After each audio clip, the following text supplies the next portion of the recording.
وذرياته وأهل بيته وشهداء ملته وعلماء أمته. أما بعد، فأعوذ بالله من الشيطان الرجيم. بسم الله الرحمن الرحيم. يا أيها الناس كلوا مما في الأرض حلالا طيبا ولا تتبعوا خطوات الشيطان إنه لكم عدو مبين. صدق الله العظيم وبلغنا رسوله النبي الأمين الكريم ونحن على ذلك لمن الشاهدين والشاكرين والحمد لله رب العالمين. قال الله تبارك وتعالى في شأن حبيبه الكريم: إن الله وملائكته يصلون على النبي يا أيها الذين آمنوا صلوا عليه وسلموا تسليما. اللهم صل على سيدنا مولانا محمد وعلى آل محمد وبارك وسلم صلاة وسلام عليك يا رسول الله صلى الله تعالى عليه وسلم. غوث اعظم بمن بے سر و ساما مدد، غوث اعظم بمن بے سر و ساما مدد، قبلہ دی مدد کعبہ ایما مدد، سرورہ شاہ کریمہ دستگیرہ اشرفہ، سرورہ شاہ کریمہ دستگیرہ اشرفہ، حرمت روح پیمبر نظر کن سویما نظر کن سویما، محبت کے ساتھ درود پاک اللہم صلی علی سیدنا شفیعنا مولانا محمد بارک وسلم. صلاۃ و سلام علیک یا رسول اللہ صلی اللہ علیہ وسلم. وصول برکت کے لیے ایک بار اور پڑھیے: اللہم صلی علی سیدنا مولانا محمد بارک وسلم. صلاۃ و سلام علیک یا رسول اللہ. نبی اور آل نبی کی بارکہ میں صلی اللہ علیہ نبی کے نبی کو وآلہ صلی اللہ تعالی علیہ وسلم. صلاۃ و سلام علیک یا رسول اللہ صلی اللہ تعالی علیہ وسلم. حضرات، یہ 80-85% مسلمانوں کا المیہ ہے کہ مسجد میں آتے ہیں تو نماز میں دل نہیں لگتا، سجدوں میں لطف نہیں آتا، عبادت میں لذت نہیں ملتی. شاعر نے اس کا بڑا بہترین جواب دیا ہے: رزق حلال جب تک کھایا نہ جائے گا، رزق حلال جب تک کھایا نہ جائے گا، سجدوں میں یارو لطف پایا نہ جائے گا. رزق حلال جب تک کھایا نہ جائے گا، سجدوں میں یارو لطف پایا نہ جائے گا. رزق حلال کھانا عبادت سے کم نہیں، رزق حلال کھانا عبادت سے کم نہیں. ہم سے حرام کا لقمہ کھایا نہ جائے گا. آپ لوگ ذرا زور سے کہیے تو سبحان اللہ. ہم سے حرام کا لقمہ کھایا نہ جائے گا.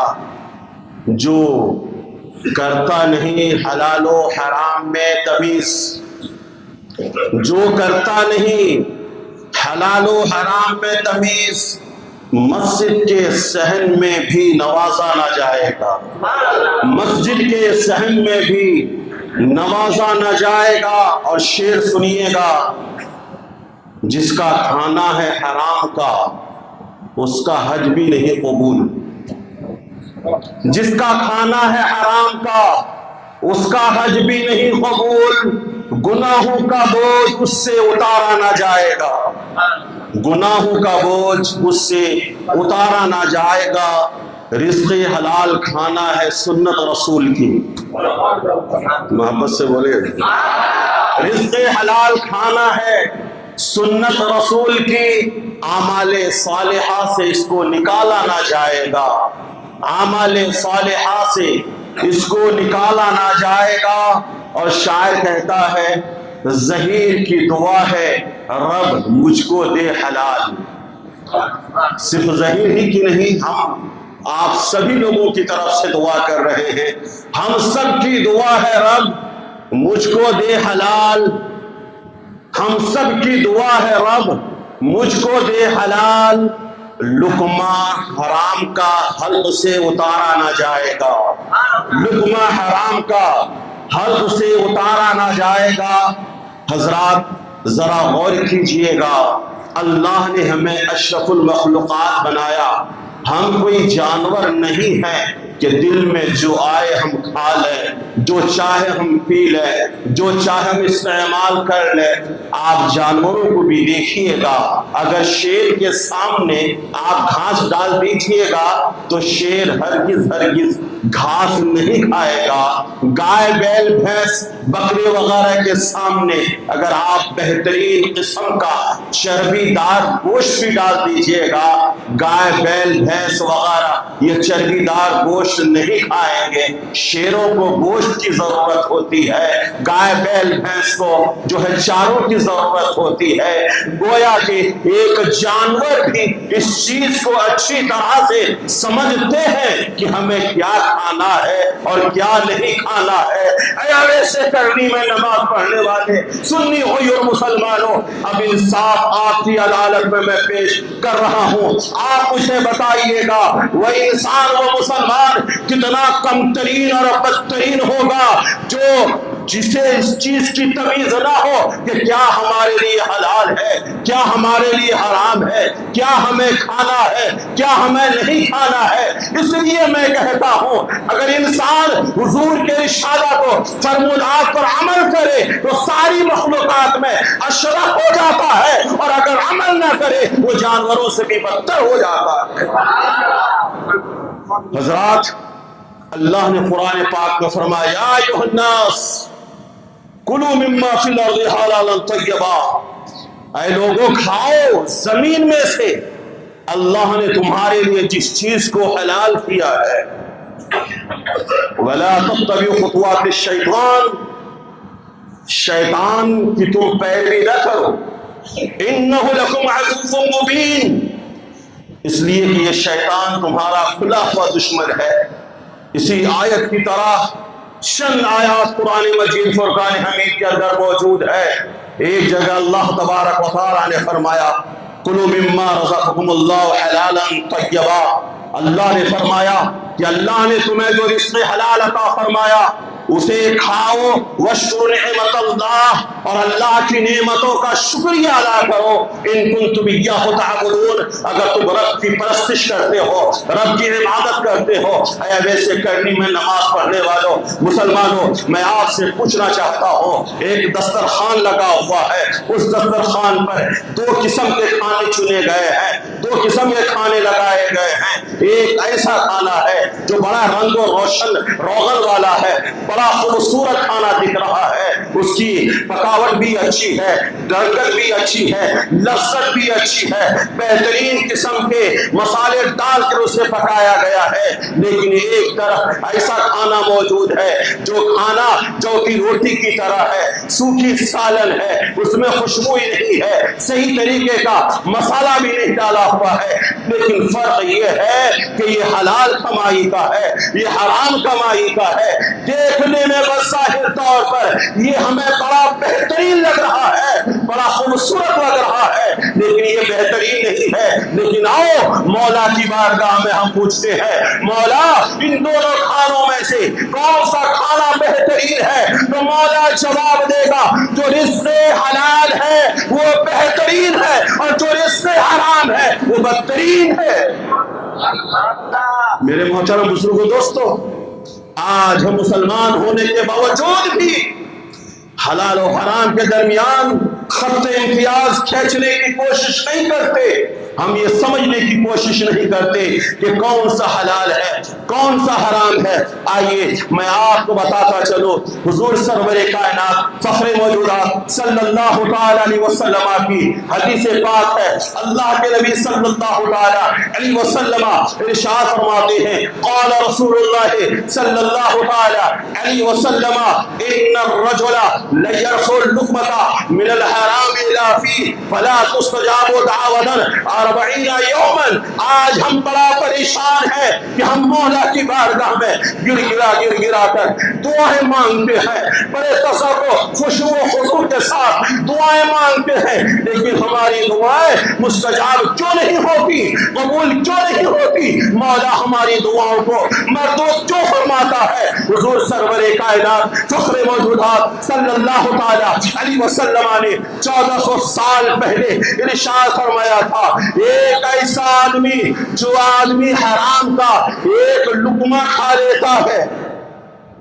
حرام کا ایک لقمہ کھا لیتا ہے، اللہ کے نبی فرماتے ہیں 40 دن تک اس کی دعا قبول نہیں کی جاتی، 40 دن تک اس کی دعا قبول نہیں کی جاتی، بلکہ اس کی دعا مردود کر دی جاتی ہے۔ آج ہم سوچتے ہیں پیسہ ہو پیسہ چاہے ہو جیسا، ایک دوسرے کو ٹوپیاں پہنا کر بیوقوف بنا کر ہم پیسہ کمانے کی کوشش کرتے ہیں، سوچتے ہیں کسی کو 100 روپیہ دے دے، اس سے 120 روپیہ وصول کر لے، 10,000 دے دے، ایک مہینے کے بعد 11,000 وصول کر لے۔ ہم یہ نہیں دیکھتے کیا ہمارے لیے جائز ہے، کیا ہمارے لیے ناجائز ہے۔ میرے محترم بزرگوں دوستو، اللہ کے رسول صلی اللہ علیہ وسلم فرماتے ہیں، حدیث پاک ہے، طلب و کسب الحلال فریضۃ بعد الفریضہ، اللہ کے نبی فرماتے ہیں، اے میرے چاہنے والوں، میرے کلمہ پڑھنے والوں، یاد رکھنا رزق حلال کمانا یہ فرائض کے بعد ایک فرض ہے۔ جس طریقے سے نماز، روزہ، حج، زکوٰۃ یہ ساری چیزیں فرض ہیں، اسی طریقے سے رزق حلال کمانا بھی فرض ہے۔ اور اس حدیث پاک کی تشریح کرتے ہوئے علامہ امام شرف الدین رحمۃ اللہ تعالی علیہ تحریر فرماتے ہیں کہ ایسا فرض ہے کہ اس فرض کی کوئی انتہائی نہیں ہے، اس لیے کہ تقویٰ اور پرہیزگاری اور عبادت کی مقبولیت رزق حلال پر ہی موقوف ہے، رزق حلال پر ہی موقوف ہے۔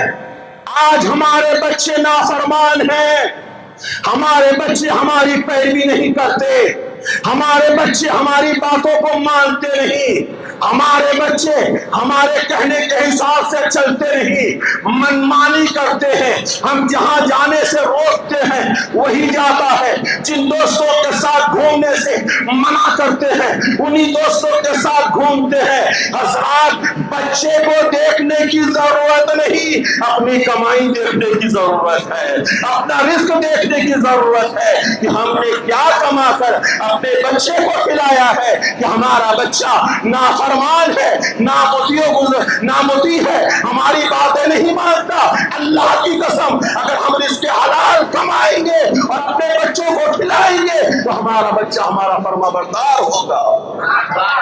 حضرات، آئیے ایک حدیث پاک اور سنتے چلیے۔ اللہ کے نبی صلی اللہ تعالی علیہ وسلم ارشاد فرماتے ہیں، اس حدیث پاک کے راوی حضرت ابو بکر ہیں، ان ابی بکر ان رسول اللہ صلی اللہ تعالی علیہ وسلم قال لا يدخل الجنت جسد غذي بالحرام۔ آج کسی کا انتقال ہو جاتا ہے، جتنا بڑا آدمی ہوگا اس کا 40واں اتنا ہی بڑا ہوگا، جتنا بڑا آدمی ہوگا اس کا 10واں 20واں اتنا ہی بڑا ہوگا، جتنا بڑا آدمی ہوگا پھول کی چادر و غاگر اس کی خبر پر اتنی ہی زیادہ نظر آئے گی، جتنا بڑا آدمی ہوگا اتنا ہی بڑا گلاب چل کا گیلن ان کے گھر والوں کے ہاتھوں میں نظر آئے گا۔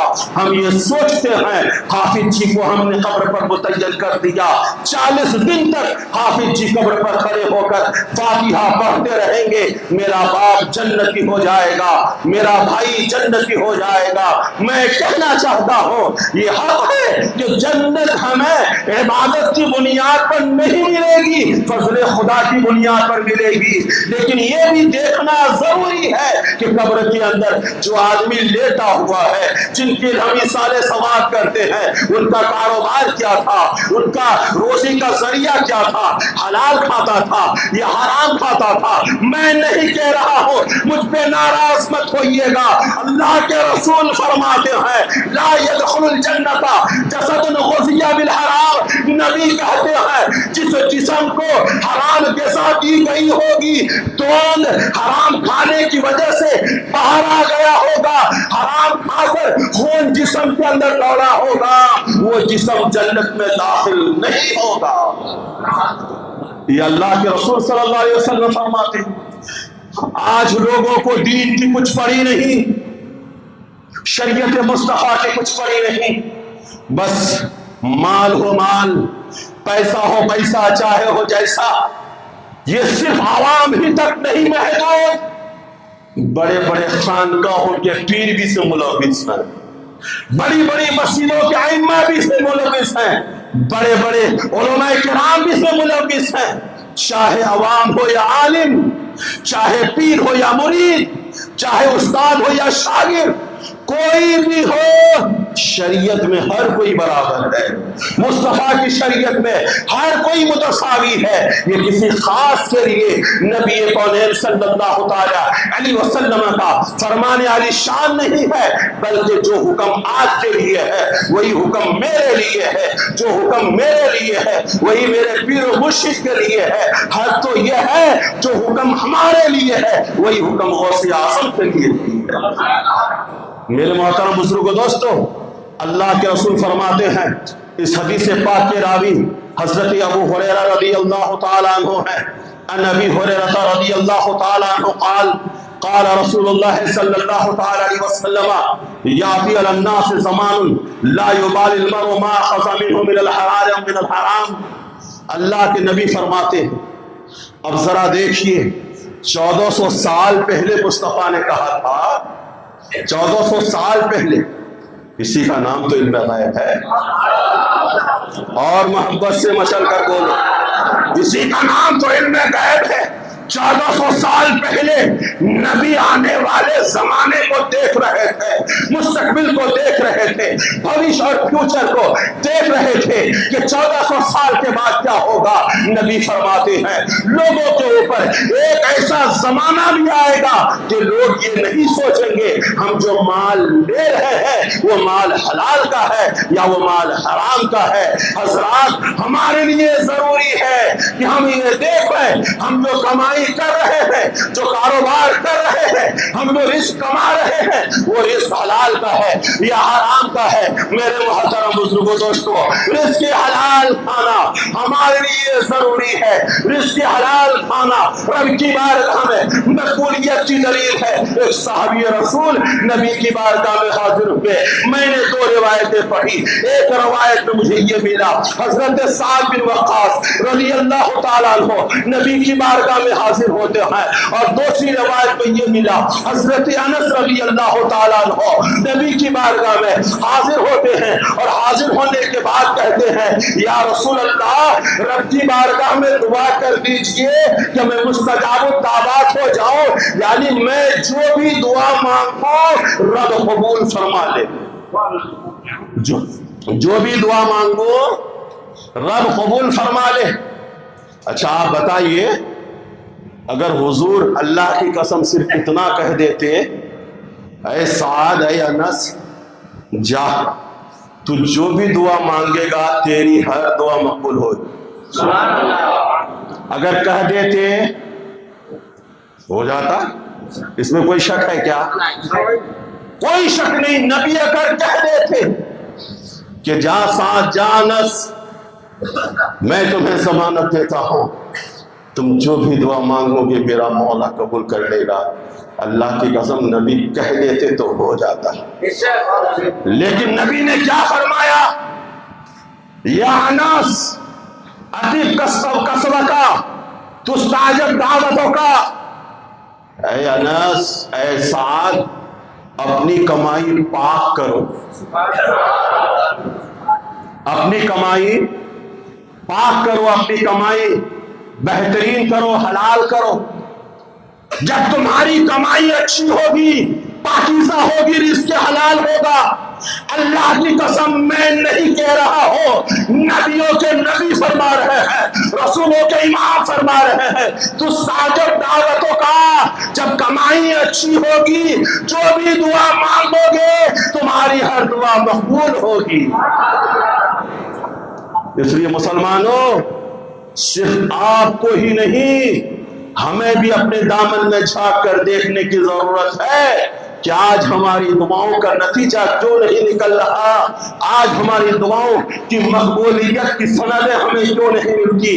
کہیں نہ کہیں ہمارے رزق میں کچھ نہ کچھ کمی ضرور ہے، ہماری غذا میں کچھ نہ کچھ خرابی ضرور ہے، ہمیں اپنا غذا، اپنا رزق حلال دیکھنے کی ضرورت ہے، رزق حلال کھانے اور بچوں کو کھلانے کی ضرورت ہے۔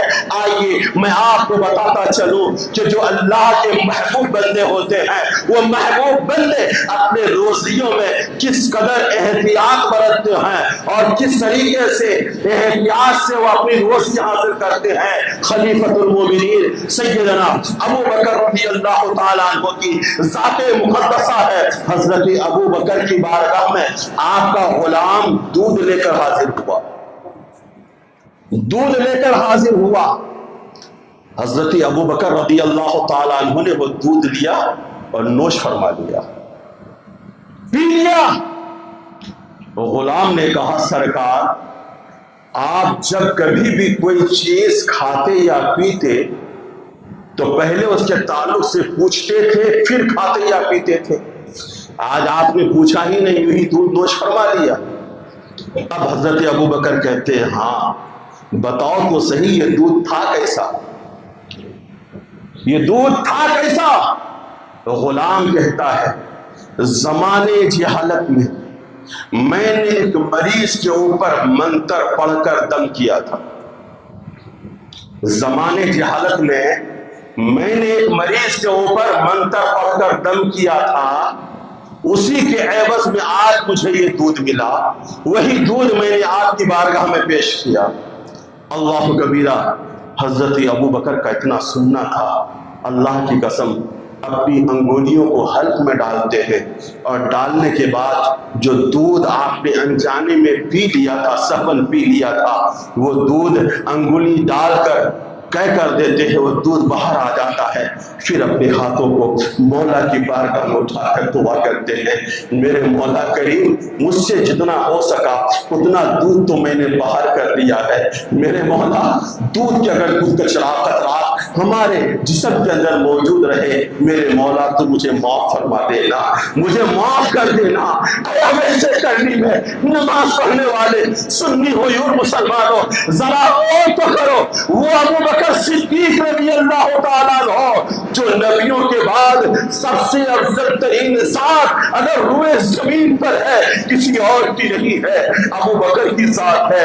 وہ ابو بکر صدیق رضی اللہ تعالیٰ عنہ جنہیں مصطفیٰ نے اپنا یار کہا ہے، اپنا دوست کہا ہے، وہ ابو بکر صدیق رضی اللہ تعالیٰ عنہ جن کو مصطفیٰ نے دنیا میں ہی جنت کی بشارت دے دی ہے، وہ ابو بکر صدیق رضی اللہ تعالیٰ عنہ جنہوں نے مصطفیٰ کی حیات ظاہری میں، جنت میں، خلوت میں، میدان میں اور گھر میں ہر جگہ ساتھ رہا ہے، وہ ابو بکر جو آج بھی گنبد خضرا کے اندر موجود ہے، اس ابو بکر کی احتیاط کی یہ جھلک ہے۔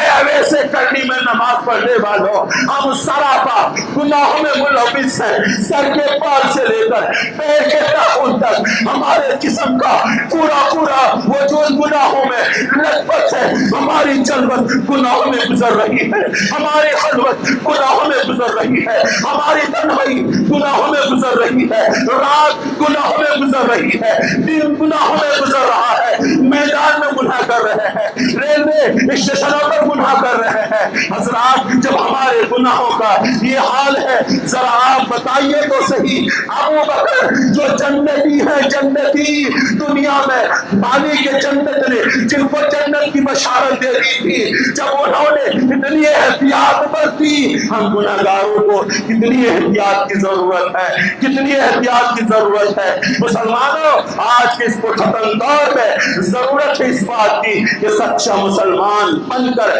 زندگی گزارنا ہوگا۔ ہوگا۔ میرے دوستو، جو سچا مسلمان ہوگا وہ کسی کے سامنے جھکے گا نہیں، دنیا اس کے سامنے جھکے گی، دنیا اس کے سامنے خم ہوتی ہوئی نظر آئے گی۔